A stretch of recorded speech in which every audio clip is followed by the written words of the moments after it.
Olá, tudo bem? Vamos lá para mais um dia do nosso projeto Leitura da Bíblia. E hoje nós estaremos fazendo a leitura da Epístola aos Hebreus, do capítulo 5 ao capítulo 7. A versão utilizada da Bíblia de João Ferreira de Almeida, revista e corrigida. Se inscreva, curta, compartilhe, comente. Vem com a gente nessa aventura da leitura da Bíblia. Bora lá? Capítulo 5.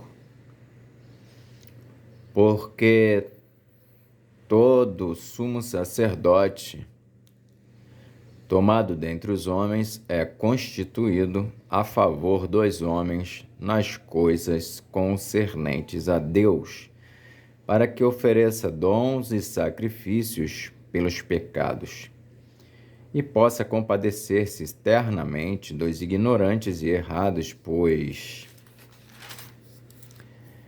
também ele mesmo está rodeado de fraqueza. E, por esta causa, deve ele, tanto pelo povo, como também por si mesmo, fazer oferta pelos pecados. E ninguém toma para si essa honra, senão o que é chamado por Deus como Arão. Assim, também Cristo não se glorificou a si mesmo para se fazer sumo sacerdote, mas glorificou aquele que lhe disse: Tu és meu filho, hoje te gerei. Como também diz noutro lugar: Tu és sacerdote eternamente, segundo a ordem de Melquisedeque, o qual, nos dias da sua carne, oferecendo com grande clamor e lágrimas, orações e súplicas ao que o podia livrar da morte, foi ouvido quanto ao que temia. Ainda que era filho, aprendeu a obediência por aquilo que padeceu. E, sendo ele consumado, veio a ser a causa de eterna salvação para todos os que lhe obedecem. Chamado por Deus sumo sacerdote, segundo a ordem de Melquisedeque, do qual muito temos que dizer, de difícil interpretação, porquanto vos fizestes negligentes para ouvir. Porque, devendo já ser mestres pelo tempo, ainda necessitais de que se vos torne a ensinar quais sejam os primeiros rudimentos das palavras de Deus. E vos haveis feito tais que necessitais de leite e não de sólido mantimento. Porque qualquer que ainda se alimenta de leite não está experimentado na palavra da justiça, porque é menino. Mas o mantimento sólido é para os perfeitos, os quais, em razão do costume, têm os sentidos exercitados para discernir tanto o bem como o mal. Capítulo 6. Pelo que, deixando os rudimentos da doutrina de Cristo, prossigamos até a perfeição, não lançando de novo o fundamento do arrependimento de obras mortas e de fé em Deus, e da doutrina dos batismos e da imposição das mãos e da ressurreição dos mortos e do juízo eterno. E isso faremos, se Deus o permitir, porque é impossível que os que já uma vez foram iluminados e provaram o dom celestial e se fizeram participantes do Espírito Santo e provaram a boa palavra de Deus e as virtudes do século futuro e recaíram, sejam outra vez renovados para arrependimento, pois assim quanto a eles de novo crucificaram. Pois assim, quanto a eles de novo crucificam o Filho de Deus, eu o exponho ao vitupério, porque a terra que embebe a chuva que muitas vezes cai sobre ela e produz erva proveitosa para aqueles por quem é lavrada, recebe a bênção de Deus, mas a que produz espinhos e abrolhos é reprovada e perto está da maldição. O seu fim é ser queimada. Mas de vós, ó amados, esperamos coisas melhores e coisas que acompanham a salvação, ainda que assim falamos, porque Deus não é injusto para se esquecer da vossa obra e do trabalho de amor que, para com o seu nome, mostrastes, enquanto servistes aos santos e ainda servis.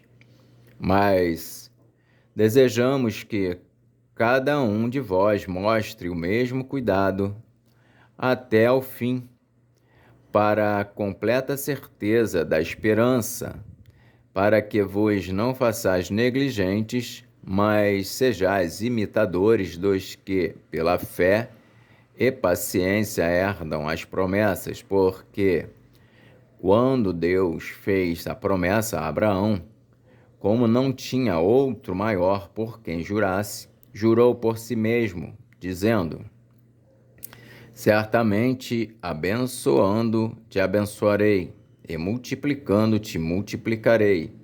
E assim, esperando com paciência, alcançou a promessa, porque os homens certamente juram por alguém superior a eles, e o juramento para confirmação é para eles o fim de toda contenda.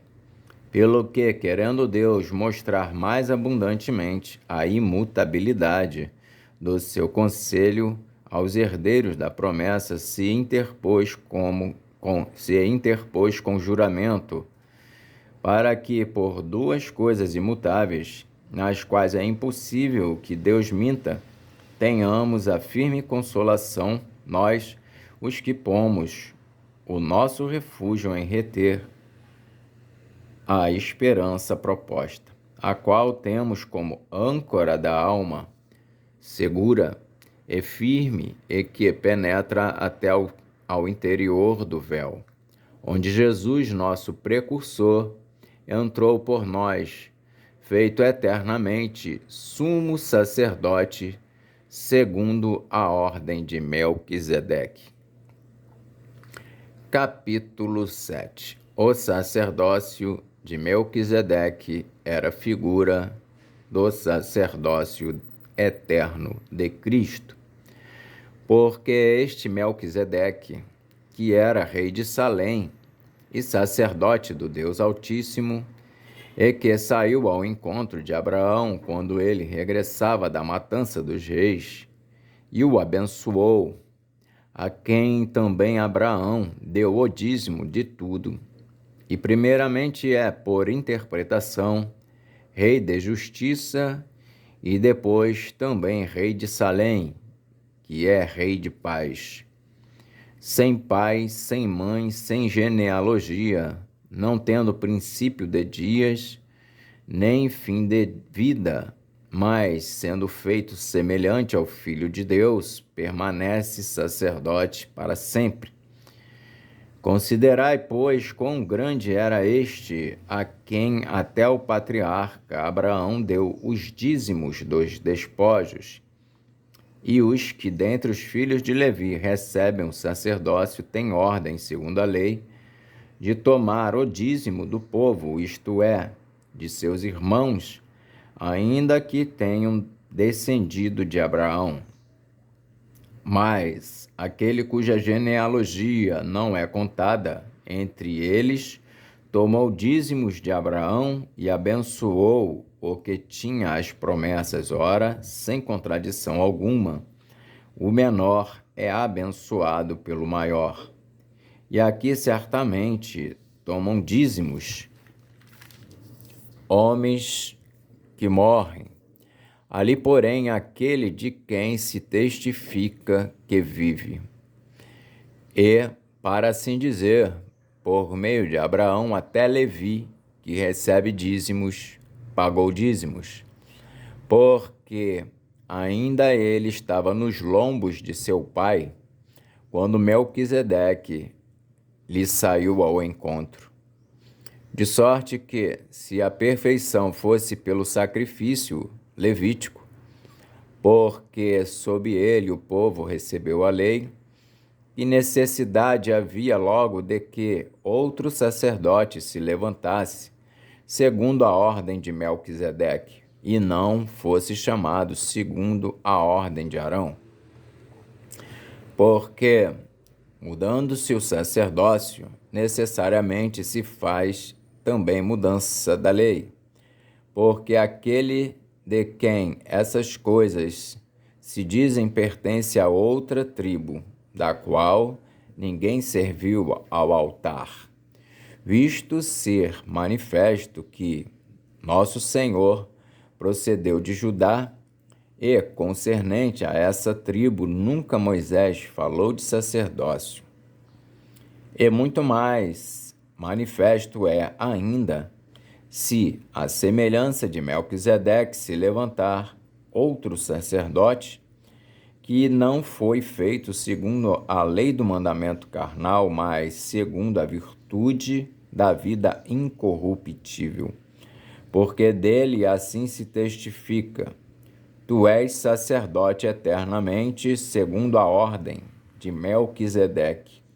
Porque o precedente mandamento é abrogado por causa da sua fraqueza e inutilidade, pois a lei nenhuma coisa aperfeiçoou.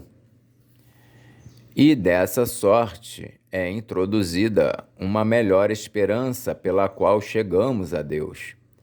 E visto como não é sem prestar juramento, porque certamente aqueles sem juramento foram feitos sacerdotes, mas este, com juramento por aquele que lhe disse, jurou o Senhor e não se arrependerá. Tu és sacerdote eternamente, segundo a ordem de Melquisedeque.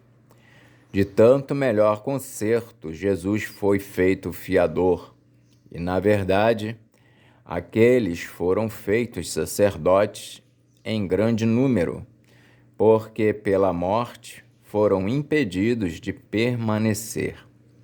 Mas este, porque permanece eternamente, tem um sacerdócio perpétuo, portanto, pode também salvar perfeitamente os que por ele se chegam a Deus, vivendo sempre para interceder por eles, porque nos convinha tal sumo sacerdote, santo, inocente, imaculado, separado dos pecadores e feito mais sublime do que os céus, que não necessitasse, como os sumos sacerdotes, de oferecer cada dia sacrifícios, primeiramente por seus próprios pecados e depois pelos do povo, porque isso fez ele uma vez, oferecendo-se a si mesmo.